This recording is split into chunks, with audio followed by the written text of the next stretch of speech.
One direction institute में आपका हार्दिक स्वागत है। और ये वीडियो आपका सीयूटी और बोर्ड एग्जाम के लिए है। और आज हम लोग फिजिक्स में बात करेंगे कि अगर कोई भी चार्ज्ड पार्टिकल इलेक्ट्रिक फील्ड पर इनिशियली रेस्ट पोजीशन पर है तो उस पर इलेक्ट्रिक फोर्स अप्लाई होगा, और उस इलेक्ट्रिक फोर्स के कारण इलेक्ट्रिक फील्ड पर वो चार्ज पार्टिकल मोशन पर आएगा। तो आपसे एग्जाम में क्वेश्चन पूछा जाता है कि इलेक्ट्रिक फील्ड पर किसी भी चार्ज्ड पार्टिकल पर एक्सीलरेशन की वैल्यू कितनी होती है, या एक्सीलरेशन और मास में किस तरह का क्या रिलेशन होता है। ठीक है ना। तो बहुत ही यूजफुल लेक्चर है आपके लिए, तो आप भी इस वीडियो सेशन को समझने की कोशिश करिए और ज्यादा से ज्यादा जिनको जरूरत हो इस वीडियो की उनके साथ शेयर करिए। ठीक है।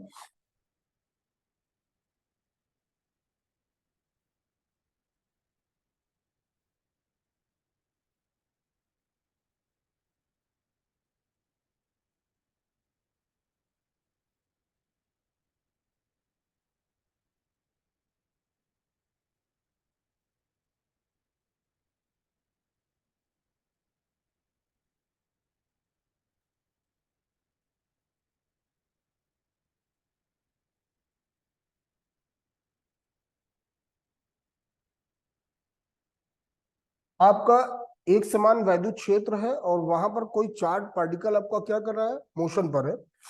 आप जानते हो कि अगर यूनिफॉर्म इलेक्ट्रिक फील्ड है तो उसको रिप्रेजेंट किया जाता है पैरेलल और इक्विडिस्टेंस लाइंस से। ये आपका इलेक्ट्रिक फील्ड है और इस पर कोई चार्ज है क्यू। इस पर कोई चार्ज है क्यू जो इनिशियली रेस्ट पर है, इनिशियली रेस्ट पर है। और ये इस इलेक्ट्रिक फील्ड पर एक फोर्स को एक्सपीरियंस करेगा, एक बल का अनुभव करेगा, और इस कारण ये मोशन पर आएगा। ठीक है ना। तो इस पर जो इलेक्ट्रिक फोर्स लगेगा वो होगा एफ बराबर क्यू इंटू ई। एफ बराबर क्यू इंटू ई। और इस जो इलेक्ट्रिक फोर्स की डायरेक्शन होगी पॉजिटिव चार्ज पर, आपने पीछे पढ़ा हुआ है कि हमेशा इलेक्ट्रिक फील्ड की डायरेक्शन पर होती है। अगर ये नेगेटिव चार्ज होता तो इस पर इलेक्ट्रिक फोर्स का डायरेक्शन इलेक्ट्रिक फील्ड के अपोजिट डायरेक्शन पर होता है। ठीक है ना। ये आपका इलेक्ट्रिक फोर्स हो गया एफ बराबर क्यू इंटू ई। अगर हम ये मान लें कि जो आपका चार्ज पार्टिकल है, चार्ज पार्टिकल है, उसका जो मास है वो स्मॉल एम है। मास क्या है, स्मॉल एम है। और ड्यू टू इलेक्ट्रिक फोर्स इस पे जो एक्सीलरेशन प्रोड्यूस हो रहा है वो ए है। वैद्युत बल के कारण इस पर जो त्वरण उत्पन्न हो रहा है वो ए है। तो एफ बराबर एम इंटू ए। ये जो एम है ये मास ऑफ चार्ज्ड पार्टिकल है और ए आपका एक्सीलरेशन है। एम ए बराबर, दोनों को आप बराबर करिए, क्यू इंटू ई। तो ए बराबर हो जाएगा q e by m. Q e by m. तो किसी भी चार्ज्ड पार्टिकल का जिसका मास एम है, जिसका मास एम है, चार्ज क्यू है, यूनिफॉर्म इलेक्ट्रिक फील्ड ई पर है, तो उस पर जो एक्सीलरेशन होगा ए बराबर क्यू ई बाई एम। ये फार्मूला आपको याद रखना है, ए बराबर क्यू ई बाई एम। ठीक है।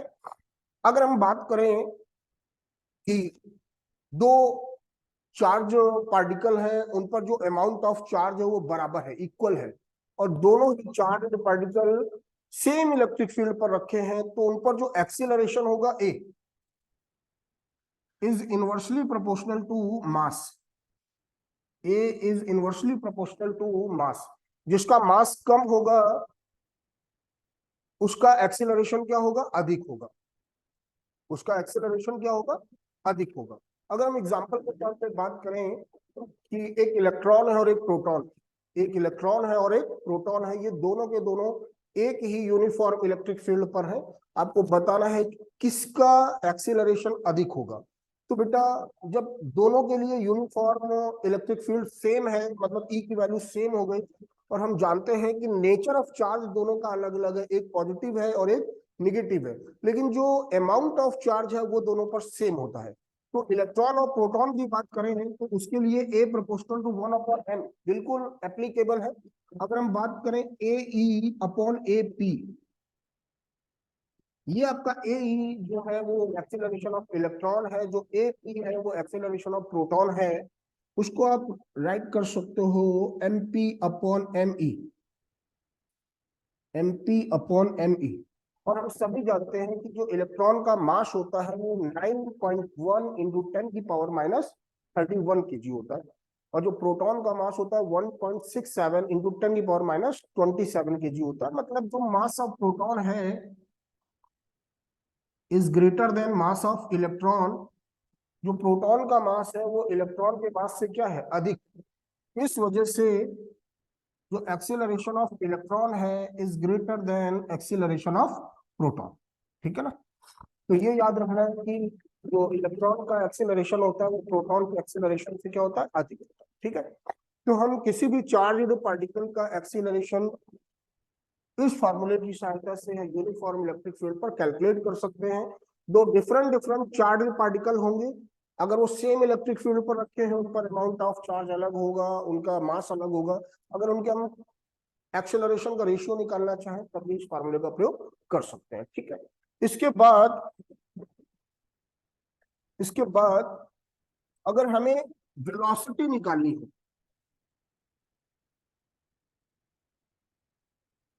वेलोसिटी ऑफ चार्ज्ड पार्टिकल,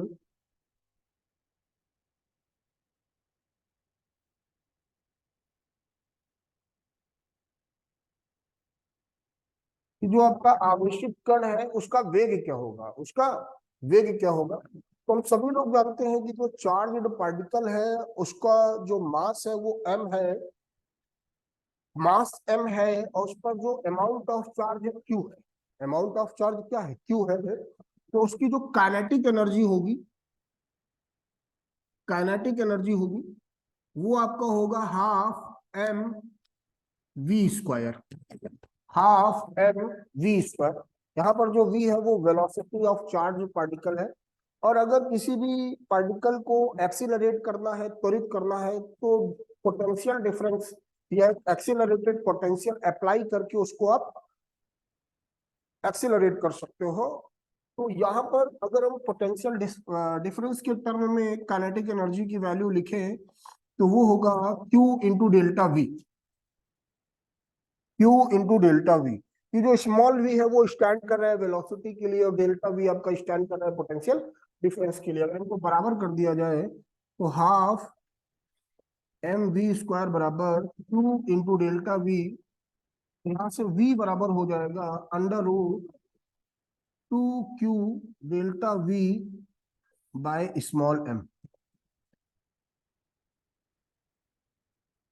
तो इस फार्मूले की सहायता से हम लोग किसी भी चार्ज पार्टिकल का क्यू निकाल सकते हैं, सॉरी वेलोसिटी निकाल सकते हैं। तो ये आपको याद रखना है कि किसी भी यूनिफॉर्म इलेक्ट्रिक फील्ड पर अगर हमें वेलोसिटी ऑफ पार्टिकल निकालना है तो उसके लिए किस फार्मूले का प्रयोग करेंगे। ठीक है। अब यहाँ पर जो हम लोगों ने वेलोसिटी निकाल लिया, तो वेलोसिटी कैलकुलेट करने पर हम उस पार्टिकल का मोमेंटम भी कैलकुलेट कर सकते हैं।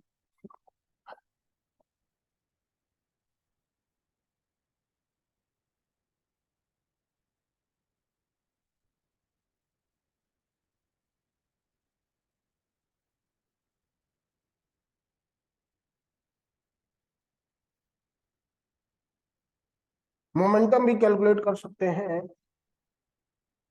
जो मोमेंटम का बेसिक फार्मूला होता है, मोमेंटम p बराबर होता है m into v. Momentum p बराबर होता है m इंटू वी। m आपका मास हो गया, v आपकी वेलोसिटी होगी, और पीछे हम लोगों ने जो v पढ़ा है वो पढ़ा हुआ है 2q delta v bye m, ये पढ़ा हुआ है। तो ये वैल्यू जब यहाँ पर पुट करोगे आप तो p बराबर m 2q delta v upon m। बेटा इस m को जब आप अंदर स्क्वायर रूट के अंदर ले जाएंगे तो m स्क्वायर के टर्म में जाएगा, m से m स्क्वायर कैंसिल होगा और आपका फार्मूला ये बनेगा। ठीक है। तो यहाँ पर हम लोगों ने पढ़ लिए तीन फार्मूले कि यूनिफॉर्म इलेक्ट्रिक फील्ड पर किस तरह आप एक्सेलरेशन कैलकुलेट करते हो, किस तरह वेलोसिटी कैलकुलेट कर सकते हो, और किस तरह मोमेंटम कैलकुलेट कर सकते हो। ठीक है ना। और एक एक्स्ट्रा फार्मूला हम लोगों ने ये भी समझा कि अगर किसी भी चार्ज पार्टिकल को एक्सेलरेट करना है तो उस पर पोटेंशियल डिफरेंस अप्लाई किया गया, तो वहां पर जो काइनेटिक एनर्जी होगा Q into delta P, Q into delta P. ठीक है, तो इन फार्मूलों को हमें याद रखना है और इन पर बेस्ड कुछ क्वेश्चंस जो आते हैं उनको अच्छी तरह से करना है। ठीक है, जैसे एक क्वेश्चन मैं लिख रहा हूँ कि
कि आपका एक इलेक्ट्रॉन है और एक प्रोटॉन है, उनको सेम पोटेंशियल डिफरेंस से एक्सेलरेट किया गया है, तो उनके मोमेंटम का रेशियो क्या होगा, उनके मोमेंटम का रेशियो क्या होगा।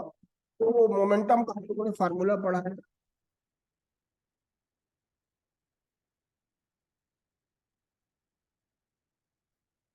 P बराबर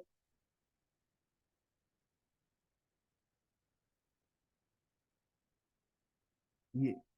ठीक है, अगर हम प्रोटॉन की बात करें P, और ये प्रोटॉन के लिए हुआ 2 MP QP डेल्टा V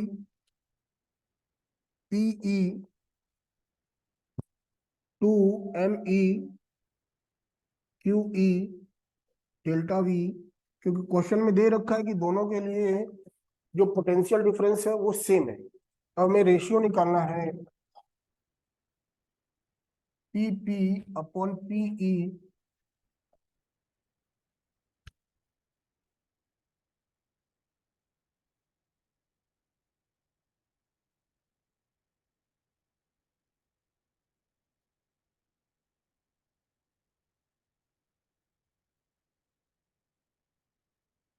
यहाँ पर देखो डेल्टा V से डेल्टा P कैंसिल हो जाएगा, 2 से 2 कैंसिल हो जाएगा, और हम सभी जानते हैं प्रोटॉन और इलेक्ट्रॉन पर जो अमाउंट ऑफ चार्ज होता है वो भी बराबर होता है, तो QP और QE कैंसिल हो जाएगा।